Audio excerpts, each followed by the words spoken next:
10 to 20 minutes. So I appreciate you guys coming out to the Best Man speech tonight. First of all, before we get started, I do want to thank, in a special way, both the families, for both Phil and Monique. Donna, Sam, I've been super fortunate over the last 3 years to be able to create a friendship with you guys, and everything you guys have done here. Chris, Gary, I'm looking straight in there. And the rest of the Barnt clan. It's a shame that you guys couldn't be here, but we're gonna hold it down. And for the rest of the crew, between both the families, I'm super fortunate to be able to spend this time with you guys. And so for everyone here that is part of the families, super pleased with that. So, I mean, and anyone else I haven't missed, like Phil over here, if you guys haven't met him tonight, you will. He just came back from the future, so he'll be out. So, sorry, Phil. Good.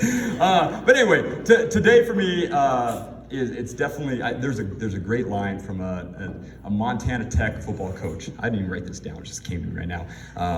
And it's something along the lines of, he's like, I'm torn. He's like, after a football game, he's like, I'm torn. It's like watching your mother-in-law fly off a cliff in a Corvette. You know, I'm torn. Right now, I'm torn in the sense that I'm so excited about this relationship being able to come into what it is, and its fullness. But at the same time, this marriage, as Matt has alluded to and Monique has alluded to last night, is the end of my marriage.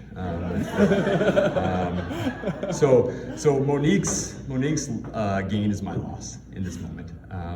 And I read in a book once that the marriage isn't official until it's consummated. So I'm going to do the first ever marriage filibuster. So if this thing stretches out, understand that we've got some time. So I'm going to walk you guys through like every single detail that led us to this point. If we run out of time, I brought Jordan Peterson's 12 Rules of Life. Tasha requested it, so I'll read through those things. And then if we still have time, he wrote 12 more. Graham asked for those ones, so we'll make sure that we like go all the way to the wee hours. And to be honest, in this, there's a few inside jokes that you guys feel like you're on the outside of. Laugh along and assume they're funny. One second. Pick this up. Just put this right. So, if we could get some pictures, mostly from this angle, that would help me win a competition that's been going on for a couple years. But ultimately what we're here for is to celebrate a great love story. And like all great love stories, I'm an English major, so you start in the middle, and that's where we're at right now, okay? And then you periodically flash back through subsequent flashbacks, and you move yourself forward, trying to fill in the details that got us to this point, and then you project into the future on what is to come. And so that's where we're going to be tonight in this filibuster. So about 8 billion years ago, a whole bunch of mass got together, and there was energy, and everything just kind of like condensed, and then it exploded. You know, it was like a big explosion, and then like rocks were flying through every place, and then like a couple stars came over here, and then things rotated around the stars, and then like on some of those little rocks, like things like started like accumulating and mysteriously became into life. And then a primordial stew started like crawling out, and in some way we came to consciousness, and like now we're here. And if there's anything there that Monique I missed, like in terms of the science of it, you're gonna have to deal with it, because again, I have the mic. And you fast forward to just a little bit ago, and you find yourself in a basketball gym in a small North American space, a little small school. And an individual walks in, and this individual sees a tall, gangly individual flying through the air with a ball in hand, dunking on unsuspected youngsters. And at that moment, I knew that Phil was my soulmate. And if some of you thought that this was going to be the start of Phil and Monique's story, we got some time to filibuster. So at that point, and I will say, as Becca's watching from back home, and this is a story we can talk about later, as I said that Phil's my soulmate, Becca's like, I freaking knew it.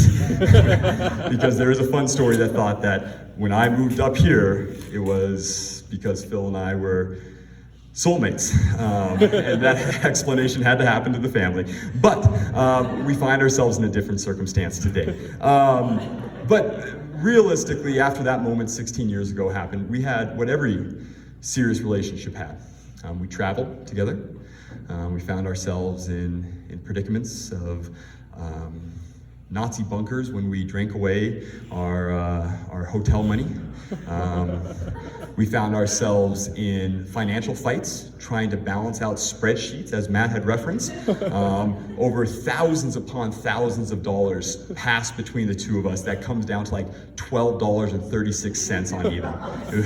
It was divine. We've avoided lawsuits of really, really poorly chosen chefs at some of our businesses. And then we decided that we would buy a mobile home together. And I moved up to a foreign country to follow Phil. And that summer, Phil slept on top of me. He was up here, and I was on the bed on the bottom. But over that time, it led us to helping raise Matt. And then once Matt was able to go out in the world without hurting himself too much, Bill came into our lives, and we find ourselves here. And that's where the story for us has kind of ended. And at that point, we move into a different love story. And that love story started probably about 3 years ago. Monique was recently single, and I think it was the start of summers. I remember her saying it was hot girl summer or something along that lines, things like that she says. And it was a nighttime, and she was swiping through her phone on a dating app, I think, and she came across something and just was taken, and swiped right. And then on the other side of town, in a young American's pocket, his phone buzzed. And I pulled my phone out, and I looked. No, this is a true story. and I looked down, and I said to myself, "This is perfect." I went through her photos, outdoorsy. I think she might even have like one of those things where you walk on it, like the hippies do, slack lines, and a very inappropriate, problematic dreadlock haircut at some stage. And I thought to myself, this is going to be the person that helps me become Phil's best man. And so in that moment, I denied that request. And we find ourselves here. That's not true. But And so we find ourselves here during my best man speech, which is my speech, so I can say whatever the hell I want. In that moment. Speaking to a bunch of beautiful traditions. And Helen, I thought you did a fantastic job today. And the transition to stuff that's not about me, and back into the two of them actually at this moment. One of the things that I think that Helen pointed towards today, actually, sorry, I'm going to stop before that and transition into something else first. I just had my bullets wrong, sorry. You got lots of time. Daniel, focus. no. This is a filibuster. So, I still have Peterson to read later. So, but on the serious, what has happened at this moment is that there is a transition. And for the two of you guys, Matt and Andy and myself, for you, Phil, we represent all the friends in your life that have satisfied many different roles. Monique, your bridal party, that's the word, have represented all of those different roles that have been satisfied throughout the rest of your life, or the previous points of your life. We've been counsel, we've been travel buddies, we've been business partners, and now that's between the two of you guys. And for us, it's a process of getting out of the way. Son of a bitch. and for those of us whose lives have been very filled in those spaces, that is difficult. And one of the things that Helen had pointed towards yesterday that I just thought was so pressing was that she dictated the difference between I do and I will. And I think that's important. To do something is passive. It's just simply what we do. To will something is something you choose. And so when everyone here said that we will support you guys, and when you guys said that you will do it, that is an intentional act. That comes from something deeper. And what I can speak for the people in here that care and love you guys is that we understand that as much as it hurts for us to step out of the way, one of the greatest definitions of love that I've ever heard was to will the good of the other as other. And as individuals who love you guys, it is a stepping out of the way and handing each other over to each other. And as hard as it is for us at times to will that, we do, right? And for you guys to hear you guys will that in a different way than to simply act it out passively, I thought that was theologically and philosophically accurate, okay? And so as I wrap this up, because I can't filibuster, it's too good, okay?